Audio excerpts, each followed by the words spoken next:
Everyone, welcome to GS education classes. My name is Geeta. उम्मीद करती हूँ कि आप सब लोग बहुत ही बढ़िया होंगे और अपनी तैयारी जो है एक सही डायरेक्शन में कर रहे होंगे या आगे सही डायरेक्शन में करेंगे। तो आप लोगों को पता है कि जो सी टेट का एग्ज़ाम है, आने वाला जो नेक्स्ट सी टेट का एग्ज़ाम है, वो आपका दिसंबर में नोटिफिकेशन या जनवरी में जो है एग्ज़ाम होने के पूरे चांसेस हैं। क्योंकि अभी तक का यही सिनेरियो रहा है कि आप लोग को पता है कि साल में 2 बार एग्ज़ाम होता है, जो कि अभी 20 अगस्त को एग्ज़ाम खत्म हुआ है। तो आने वाले जो है 2-3 महीने में आप लोगों को नोटिफिकेशन देखने को मिलेगा। दिसंबर लास्ट या जनवरी तक जो है इसका एग्ज़ाम पक्का होना है। तो उसके लिए जो है तैयारी, अब एग्ज़ाम आ जाएगा, नोटिफिकेशन निकल जाएगा, तब तो स्टार्ट करेंगे नहीं, बल्कि पहले से ही करना पड़ेगा। तो डे 1 से अभी से जो है आप स्टार्ट कर दीजिए, ताकि आप जो है एक अच्छा स्कोर कर सकें और इस बार का जो सी टेट का एग्ज़ाम है वो आप लोग क्लियर कर सकें। तो मैं क्लास स्टार्ट कर रही हूँ अभी सबसे पहले जो है एसएसटी की। ठीक है, जिन लोगों का पेपर 2 एसएसटी है वो लोग जो है चैनल को सब्सक्राइब कर लीजिए, ताकि आने वाली वीडियो की नोटिफिकेशन मिल सके। यहाँ पे पूरा मैं जो है एनसीईआरटी करवाने वाली हूँ, पूरे टू द पॉइंट्स में नोट्स दूंगी। आप लोगों को खुद पता चल जाएगा, आप लोग जब देखेंगे ना तो आप लोगों को खुद पता चलेगा कि आपको किस टाइप के नोट्स मिलने वाले हैं। और आप लोगों को बता दूं कि पूरा जो है ये एनसीईआरटी का निचोड़ है। इसके अलावा आपको एनसीईआरटी में कुछ भी, कहीं से भी कुछ भी पढ़ने की जरूरत नहीं पड़ेगी। इसका जो पीडीएफ है वो मैं टेलीग्राम पे शेयर कर दूंगी। ठीक है, लिंक जो है उसका डिस्क्रिप्शन बॉक्स में दे दूंगी, तो वहाँ पर आप जो है मुझसे जुड़ जाइएगा, ताकि वहाँ पर आप लोग जो है पीडीएफ कलेक्ट कर सकें। और दूसरी बात, अगर आप लोग चाहते हैं कि आपको एनसीईआरटी की क्लासेस जो है एसएसटी की क्लासेस प्रॉपर अच्छे से मिले, तो जुड़ जाइए और लोगों को वीडियो जो है शेयर कर दीजिए, ताकि ज़्यादा से ज़्यादा जुड़े लोग और मैं जो है अच्छे से करवाऊं और अच्छे से। क्योंकि जब लोग होंगे पढ़ने वाले, देखने वाले, तो और मन करता है कि हाँ अच्छे से पीपीटी बनाओ, अच्छे से आप लोगों को टू दी पॉइंट्स में चीज़ों को दो। तो अगर पहली बार मेरा चैनल देख रहे हैं तो चैनल को सब्सक्राइब कर लीजिए, ताकि आने वाली वीडियो की नोटिफिकेशन आपको टाइम पर मिल सके। अदरवाइज़ कहीं से भी पढ़िए, बस अच्छे से पढ़िए, टू दी पॉइंट्स में पढ़िए, ताकि आप जो है इधर उधर भटके नहीं, एक सही डायरेक्शन में पढ़ेंगे तभी आप जो एग्ज़ाम क्लियर कर पाएंगे। जो आज हम चैप्टर करेंगे एनसीईआरटी क्लास 6 की जो है हिस्ट्री। ठीक है, हिस्ट्री करने वाले हैं। हिस्ट्री में चैप्टर 4 जो है करेंगे आरंभिक नगर, और इससे पहले मैं चैप्टर 3 तक जो है करवा चुकी हूँ। हिस्ट्री का जो प्लेलिस्ट है बना हुआ है, वहाँ पे जाकर आप चेक कर सकते हैं। वो हैंड रिटन था, लेकिन अब जो है आप लोगों को इस तरीके से नोट्स मिलेंगे। अगर वीडियो पसंद आए तो प्लीज़ हिट लाइक बटन, लोगों को शेयर कर दीजिए, ताकि और लोगों को इससे हेल्प मिल सके। और पहली बार देख रहे हैं तो चैनल को सब्सक्राइब कर लीजिए, ताकि आने वाली वीडियो की नोटिफिकेशन आपको टाइम पर मिल सके। ये सब तो रही बातें, अब हम कर लेते हैं काम की बात। तो हम इसमें चैप्टर में पढ़ेंगे क्या क्या। सबसे पहले तो आप लोगों को ये पता होना चाहिए हड़प्पा। ठीक है, आरंभिक नगर में सबसे पहले हड़प्पा के बारे में, तो हड़प्पा की कहानी को जानेंगे। हड़प्पा के नगरों की विशेषता क्या थी, आप लोगों को बता दूं। जो सी टेट में है ना, फैक्चुअल क्वेश्चन, फैक्ट्स पे नहीं, बल्कि आपको उसके अंदर जो है आप देखेंगे स्टेटमेंट में क्वेश्चन पूछता है, तो वो आप लोगों को पता होना चाहिए। तो हड़प्पा की कहानी के बारे में जानेंगे, हड़प्पा नगर की विशेषता क्या है, फिर उसके भवन और नाले, सड़कों के बारे में जानेंगे। नगरीय जीवन, नगर और नगर जो शिल्प थे, कच्चे माल की तलाश, एक नज़र जो गुजरात से जो हड़प्पा के पुरास्थल मिले हैं उसके बारे में, और फिर इस स्थल का, हड़प्पा जो सभ्यता है उसका जो है अंत किस तरीके से हुआ, उसको जो है जानेंगे। तो हर चीज़ों को जो है मैं पूरा टू दी पॉइंट्स में बताऊंगी। उम्मीद करती हूँ कि चीज़ें क्लियर हो जाएंगी। अगर नहीं क्लियर हो तो कमेंट सेक्शन में पूछिएगा, ताकि मैं उसे क्लियर कर सकूँ और आप जो है एक अच्छे से सही से पढ़ सकें। तो चलिए स्टार्ट करते हैं। तो देखते हैं, सबसे पहले समझते हैं हड़प्पा की कहानी, जिसके बारे में आप लोगों को थोड़ा सा एक नॉलेज होना चाहिए। तो आज से लगभग 150 साल पहले जब पंजाब में रेलवे लाइन बिछाई जा रही थी, तो उस काम में जुटे जो इंजीनियर थे उनको एक स्थल मिला हड़प्पा। और वहाँ पे देखा तो कुछ जो इमारतें थी पूरी तरह से जो है ढह गई थी, नष्ट हो चुकी थी। तो वहाँ पे जो है जो कुछ ईंटें मिले, उसकी ईंटों की क्वालिटी उन्हें अच्छी लगी, तो वहाँ से वो क्या किए, 1000 ईंटें उठा कर लेकर आए, और जो रेलवे लाइन बिछाई जा रही थी उसमें उन्होंने बिछा दी। ठीक है, जो हड़प्पा पूरा स्थल मिला था, आप लोग यहाँ पे देख सकते हैं, ये इंडिया का बॉर्डर है, तो इंडिया से बाहर है। मतलब आज के टाइम में जो हड़प्पा कहाँ पर है आप लोगों को पता होना चाहिए, ये है पाकिस्तान में। तो आधुनिक जो हड़प्पा पूरा स्थल मिला वो आज के टाइम में आधुनिक पाकिस्तान में है। ठीक है, 80 साल पहले पुरातत्वविदों ने इस स्थल को ढूंढा, किसको, हड़प्पा को। हड़प्पा पुरा स्थल की जो खोज है वो किसने की थी, ये आप लोगों को पता होना चाहिए, दयाराम सहानी। किसने की थी, दयाराम सहानी। ठीक है, अब इन्होंने जो है 1921-22 में जो है इस स्थल की खोज की थी, और तब ये खंडहर जो है उपमहाद्वीप के पुराने शहरों में से एक है।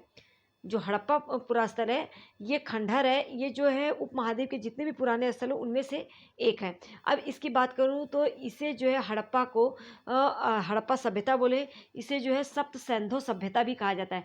सप्त सैंधव सभ्यता क्यों कहा जाता है या सिंधु सभ्यता क्यों कहा जाता है, इसका सबसे बड़ा कारण है कि इसका जो विकास हुआ है, हड़प्पा का जो विकास हुआ है ये सिंधु तथा उसकी सहायक नदियों के आसपास हुआ है, जिससे इसे सप्त सैंधव सभ्यता या सिंधु सभ्यता कहा जाता है। ठीक है, आप लोगों को अब सिंधु की सहायक नदियाँ जो हैं आप लोगों को पता होना चाहिए। सिंधु की सहायक नदियाँ कौन सी हैं, जैसे कि रावी, झेलम, चेनाब, सतलज और एक कौन सी है, ब्यास। तो ये जो है 5 इसकी सहायक नदियाँ हैं, इसके बारे में आप लोगों को पता होना चाहिए। ठीक है, सिंधु सभ्यता कहा जाता है क्योंकि सिंधु नदियों के आसपास जो है इसका विकास हुआ था। इस नगर की खोज सबसे पहले हुई थी। ठीक है, इसलिए इसके बाद जितने भी मिलने वाले इसके आसपास के शहर थे उन्हें हड़प्पा सभ्यता के नाम से कहा जाता है या हड़प्पा सभ्यता कहा जाता है। इन शहरों का निर्माण लगभग 4700 साल पहले हुआ था, ये आप लोगों को पता होना चाहिए। उम्मीद करती हूँ कि एक थोड़ा सा जो है आपको इसके बारे में जो है एक बोलते हैं ना कि एक डायरेक्शन मिल गया होगा कि हड़प्पा के बारे में आपको कि हड़प्पा की खोज कैसे हुई थी, इसे सिंधु सभ्यता क्यों कहा जाता है, ये सप्त सैंधव क्यों कहा जाता है। ठीक है, अब बात कर लेते हैं हड़प्पा के नगर जो थे। हड़प्पा के नगर की विशेषता, यहाँ से बहुत क्वेश्चन बनता है। देखिए, इन नगरों को हम 2 या इससे ज़्यादा हिस्सों में बांट सकते हैं। अगर मैं हड़प्पा नगर की बात करते हैं, जो हड़प्पा नगर की यही विशेषता है कि ये इसके नगरों को जो है 2 या उससे ज़्यादा हिस्सों में बांट सकते थे। ठीक है, तो 2 या से उससे ज़्यादा हिस्से में अगर मैं बात करूँ तो ये जो है कुछ इस तरीके से, अगर ये देखिए, हाँ, या इसे हम यूँ समझें, अगर मैं ऐसे लेती हूँ तो एक था नगर दुर्ग। ठीक है, एक जो इसका जो विकास है ये पश्चिम, तो इसमें जो है पश्चिम से लेके यहाँ पे पूर्व, ठीक है, वेस्ट टू ईस्ट, ठीक है, पूर्व। तो इसे जो है जो पश्चिमी वाला एरिया था वो जो है ऊंचाई पर बसा हुआ था। ठीक है, पश्चिमी वाला एरिया जो है ऊंचाई पर बसा हुआ था और जो ये निचला एक नगर था ये नीचे बसा हुआ था। जो ऊपर नगर बसा हुआ था इसे कहा गया नगर दुर्ग। ठीक है, आगे मैंने बताया है, इसके पूरा आप लोगों को बस समझना है, इसके पूरी मैंने मतलब आगे लिखकर बताया है। तो आपको ये नीचे वाले नगर को क्या कहा गया, निचला नगर। क्या कहा गया, निचला नगर। तो ये पता होना चाहिए। ठीक है, जो इसका बड़ा वाला एरिया था वो पश्चिमी एरिया था और दूसरा जो है पूर्व एरिया था। तो नगर दुर्ग जो है ये पश्चिमी भाग था और ये जो है ऊंचाई पर बना हुआ था और थोड़ा इसकी जो इसका एरिया था वो छोटा था। लेकिन जो पूर्वी भाग में बसा हुआ था इसे जो है निचला नगर कहा गया और ये एरिया जो है बड़ा था, इसे पूर्वी भाग कहा गया। पूर्वी भाग था और ये नीचे हिस्से पर बने होने के कारण जो है इसे निचला भाग, या ये जो इसका भाग था ये कितना, तो ये बहुत बड़ा भाग था। ठीक है, एक चीज़ याद रखिएगा, दोनों हिस्सों की 4 दीवारी जो थी, इन दोनों की ही, ये नोट जो है आप लोगों को याद करना है कि दोनों के हिस्सों की जो 4 दीवारी है वो पक्की ईंट से बनाई गई थी। आता है ये क्वेश्चन कि इसमें पक्की ईंट का इस्तेमाल हुआ था, कच्ची, तो पक्की ईंट का इस्तेमाल होने लगा था। ठीक है, अब दूसरी बात, अब यहाँ पे एक चीज़ समझिएगा, यहाँ पे आप लोगों को पूरा करके मैंने बताया क्योंकि इससे बहुत क्वेश्चन आता है। जो इसका ये नोट डाउन कीजिएगा, 1 मिनट। हाँ, जो हड़प्पा के नगर थे, नगर नियोजन पद्धति या सिंधु घाटी सभ्यता में जो है ग्रिड पद्धति चेस बोर्ड पर आधारित थी। मतलब चेस बोर्ड कहने का मतलब ना शतरंज, शतरंज, ठीक है, शतरंज। तो नगर नियोजन पद्धति जो है सिंधु घाटी सभ्यता ग्रिड पद्धति पर आधारित थी, चेस बोर्ड पर आधारित थी। और एक चीज़ और याद रखिएगा कि जो सिंधु सभ्यता है जो इसका आकार था वो कैसा था, त्रिभुजाकार। ये भी क्वेश्चन आता है, त्रिभुजाकार। सिंधु का जो सिंधु सभ्यता का जो आकार था वो कैसा था, सप्त सिंधु सभ्यता का, तो इसका जो आकार था वो त्रिभुजाकार था। अब ये क्या, नगर, एक तो नगर दुर्ग था, नगर दुर्ग जो कि ऊंचाई पर बसा हुआ था।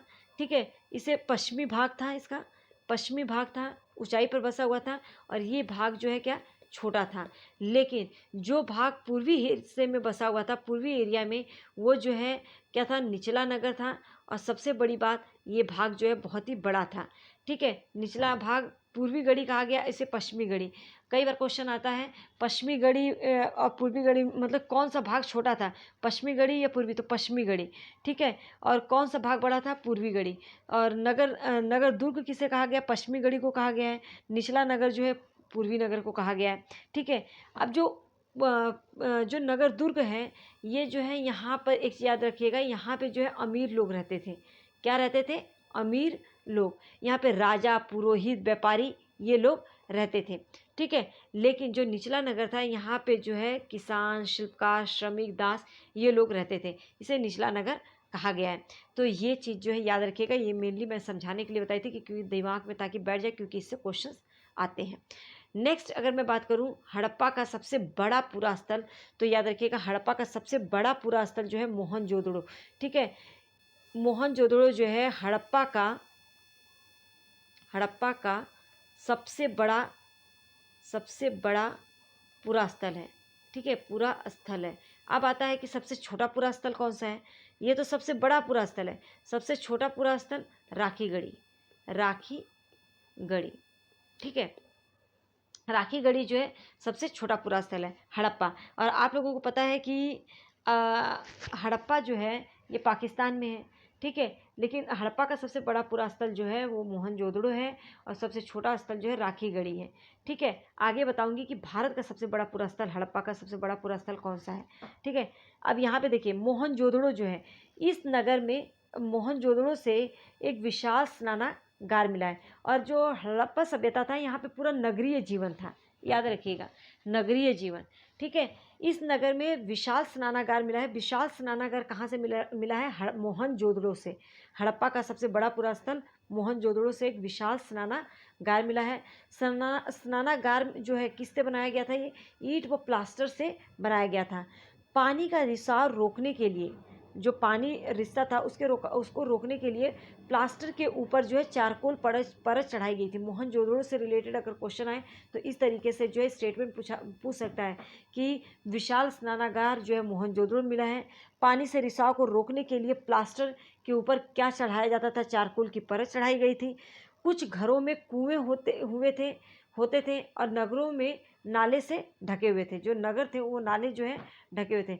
जल निकास प्रणाली जो है यहाँ की काफ़ी विकसित थी हड़प्पा की, ठीक है। घर, नल व सड़कों का निर्माण जो है एक योजनाबद्ध तरीके से किया गया था, एक मतलब कि एक बहुत अच्छे तरीके से किया गया था। वैसे ये नगर नियोजन पद्धति पर आधारित थी, तो ठीक है, नगरीय जीवन यहाँ पर था। नेक्स्ट आगे अगर बात करते हैं भवन, नाले और सड़कें, इसकी बात कर लेते हैं। तो देखिए इन नगरों के घर आमतौर पर 1 या 2 मंजिले होते थे। जो हड़प्पा सभ्यता के घर थे, उन जो भवन थे वो जो है 1 या 2 मंजिले जो है घर हुआ करते थे। घर में आंगन होता था और उसके चारों तरफ जो है क्या होते थे, कमरे होते थे। उसके चारों तरफ कमरे होते थे। अधिकांश घरों में एक अलग स्नानागार होता था और कुछ घरों में जो है कुएं होते थे। जल निकास प्रणाली काफ़ी विकसित थी, ये याद रखिएगा। घर, नल और सड़कों का निर्माण जो है योजनाबद्ध तरीके से किया गया था, ये पता होना चाहिए। नेक्स्ट आगे देखते हैं। आपको देखिए पूरे टू द पॉइंट्स में आपको अलग से मेहनत करने की जरूरत नहीं है। जो आप करेंगे वो मैंने करके दिया है, तो आप बस इसको अच्छे से पढ़िए। और अगर पसंद आए वीडियो तो please hit like button and अगर पहली बार देख रहे हैं तो सब्सक्राइब कर लीजिए ताकि आने वाली वीडियो की नोटिफिकेशन मिल सके। तभी मुझे भी कराने में, मैं बार बार इसलिए बोल रही हूँ क्योंकि अगर मैं डालूँ और कोई ना देखे तो मुझे क्या मोटिवेशन मिलेगा, कोई देख ही नहीं रहा है। अगर आप पढ़ेंगे, अगर करेंगे तो मेरी कोशिश रहेगी कि हाँ जल्द से जल्द चैप्टर को जो है कंप्लीट करवाया जाए। समझ में आ रहा है ना, इसलिए मैं कह रही हूँ। बाकी आपकी मर्जी, अगर पसंद आए तभी जो है आगे बढ़िएगा। नगरीय जीवन की अगर बात करें तो हड़प्पा के नगरों में बड़ी हलचल रहा करती थी, ठीक है। जो हड़प्पा के नगर थे वहाँ पे बड़ी हलचल रहा करती थी। कुछ लोग नगर की खास जो है क्या बनाते थे, खास जो इमेज होता है ना उसे बनाने की योजना में जुटे रहते थे। और जो संभव होता था यहाँ के शासक, ज़्यादातर ऐसा होता था कि वहाँ के शासक ही होते थे। लिपिक मुहरों पर लिखते थे। लिपि का काम क्या होता था, लिपिक जो है वो जो है मुहरों पर क्या करते थे, लिखते थे। शिल्पकार अपने घरों या किसी भी उद्योग स्थल पर तरह तरह की जो है चीज़ें बनाते थे। लोग दूर दूर से धातु, बहुमूल्य पत्थर और अन्य उपयोगी चीज़ें शासन के आदेश पर जो है लेते थे। ठीक है, तो ये रही जो है नगरीय जीवन के बारे में। अब बात कर लेते हैं नगर और नए शिल्प। इससे भी बहुत क्वेश्चन आते हैं। देखो, पुरातत्वविदों को जो चीज़ें मिली हैं उनमें से अधिकतर पत्थर मिला है। शंख, तांबे, कांसे से सोने और चांदी जैसी धातुओं से बनाई गई थी। सोने और चांदी से गहने और बर्तन बनाए जाते थे। याद रखिएगा, जो सोना और चांदी होता था उससे गहने और क्या बनते थे, बर्तन बनते थे। तांबे और जो कांसा होता था उससे औजार और हथियार बनाने की और बर्तन बनाने के काम में आता था। तो सोना चांदी से गहने और बर्तन बनाए जाते थे, तांबा कांसा से औजार बनाया जाता था, हथियार, गहने, बर्तन सब कुछ बनाया जाता था। सबसे आकर्षक वस्तुओं में कौन सा मिला है, मन के बाट मिला है, फलक मिला है। ये पता होना चाहिए। बाट का प्रयोग जो है क्या किस चीज़ के लिए होता था, किसी चीज़ को तौलने के लिए। हड़प्पा सभ्यता के लोग जो है काले रंग से डिज़ाइन किए हुए खूबसूरत लाल मिट्टी के बर्तन बनाते थे। तो लाल मिट्टी के बर्तन कौन बनाता था, हड़प्पा सभ्यता के लोग। ठीक है, आयताकार पत्थर की मुहरें पर जो है क्या मिली है, समानता मिली है। तो जो पत्थर की मुहरें थी ना, उस पर जो है समान जानवरों के चित्र मिले। यहाँ पे याद रखिएगा, 1 मिनट। जानवरों के चित्र, ठीक है, जानवरों के क्या मिले हैं, चित्र मिले हैं। अब बात करते हैं हम आगे, इसके आगे चलते हैं। 1 मिनट। फेयंस से भी रिलेटेड बहुत क्वेश्चन कई बार आता है। तो फेयंस किससे बना होता था, बालू या स्टफिक के चूर्ण को गोंद में मिलाकर तैयार किया गया पदार्थ होता था। फेयंस जो बालू या स्टफिक के चूर्ण को मिलाकर तैयार किया गया जो है एक पदार्थ होता था। कच्चा माल की जो खोज है प्राकृतिक रूप से मिलते थे, फिर किसी या पशुपालक उनका उत्पादन करते थे। ठीक है, मेहरगढ़ में 7,000 साल पहले कपास की खेती होती थी। और 7,000 पहले जो है किसकी, कहाँ पर, मेहरगढ़ में, पता होना चाहिए। 7,000 पहले कपास की खेती होती थी मेहरगढ़ में। ठीक है, तांबा जो है कहाँ से मंगाया जाता था, तो ये राजस्थान और ओमान से मंगाया जाता था। सोना जो है कर्नाटक से, बहुमूल्य पत्थर जो गुजरात, ईरान, अफगानिस्तान, इन तीनों जगहों से, टीन जो है ईरान से मंगाया जाता था। ये चारों जो है चीज़ पता होना चाहिए आपको। ठीक है, नेक्स्ट अगर हम बात करें फेंस की, जिससे क्वेश्चन आता है, ये देखिए, ये तो बता दिया। फेंस जो है पत्थर प्राकृतिक तौर पे तैयार किए जाते थे, लेकिन फेंस को जो है कृत्रिम रूप से तैयार किया जाता था। बालूक और स्टफिक पत्थरों के चूर्ण को गोंद में मिलाकर इससे वस्तुएं बनाई जाती थी। उसके बाद इन वस्तुओं को क्या करता था, चिकनी परत चढ़ाई जाती थी और इस चिकनी परत के रंग प्रायः नीले और हल्के समुद्री हरे होते थे। तो फेंस जो है क्या है, तो ये कृत्रिम रूप से तैयार किया जाता था। बालू और स्टफिक पत्थरों का चूर्ण मिलाकर जो है इसे बनाया जाता था। ठीक है, ये कैसे होते थे, कौन से रंग के, नीले हल्के समुद्री रंग के होते थे। फेन से जो है क्या क्या बनाया जा सकता था, तो क्या क्या बनाया जा सकता था, फेन से मनके, चूड़ियाँ, बाले, छोटे बर्तन जो है बनाए जाते थे। आगे देखते हैं। ठीक है, धौलावीरा जो है ये गुजरात से मिला हुआ एक पुरास्थल है और गुजरात से मिला हुआ हड़प्पा पुरास्थल है। और भारत का सबसे बड़ा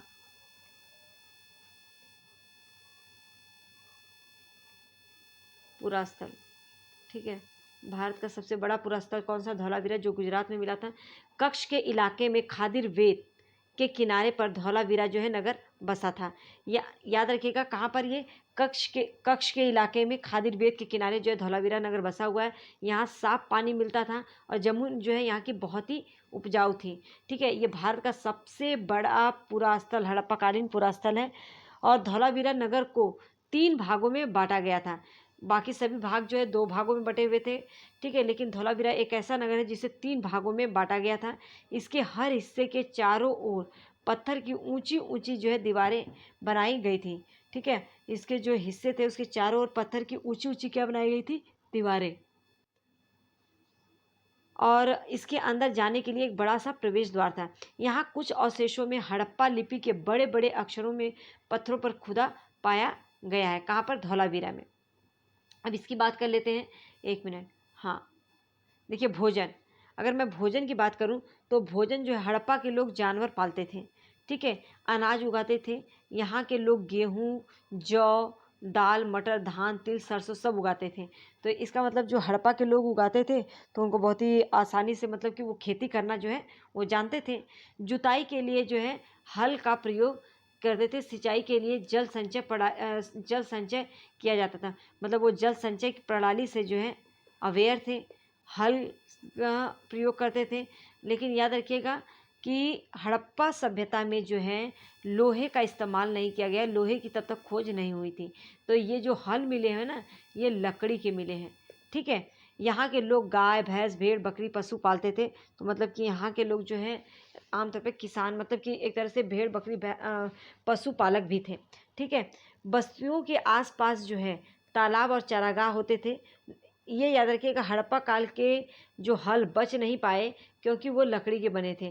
ठीक है, इसका मतलब कि जो हल है उस टाइम पे जो है किसकी खोज नहीं हुई थी, लोहे की खोज नहीं हुई थी। लोहे तो लोहे के हल मिलते।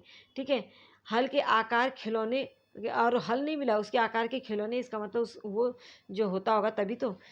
यह बेर जैसे फलों को इकट्ठा करते थे और मछलियाँ पकड़ते थे और हिरन जैसे जानवरों का शिकार भी करते थे। ठीक है, हड़प्पाकालीन जो लोग हैं। अब यहाँ पे हम बात करते हैं, दूसरा जो पुरास्थल मिला है वो लोथल। लोथल जो है गुजरात की खंभात की खाड़ी में मिलने वाला साबरमती का एक उपनदी के किनारे बसा हुआ लोथल नगर ऐसे स्थान पर था जहाँ कीमती पत्थर, कच्चा माल आसानी से मिल जाते थे। इस नगर में एक भंडार गृह भी था और इस भंडार गृह से कई मुहरे और मुद्रांकन या मोहरबंदी मिले हैं। ठीक है, मुद्रांकन या मोहरबंदी मिले हैं।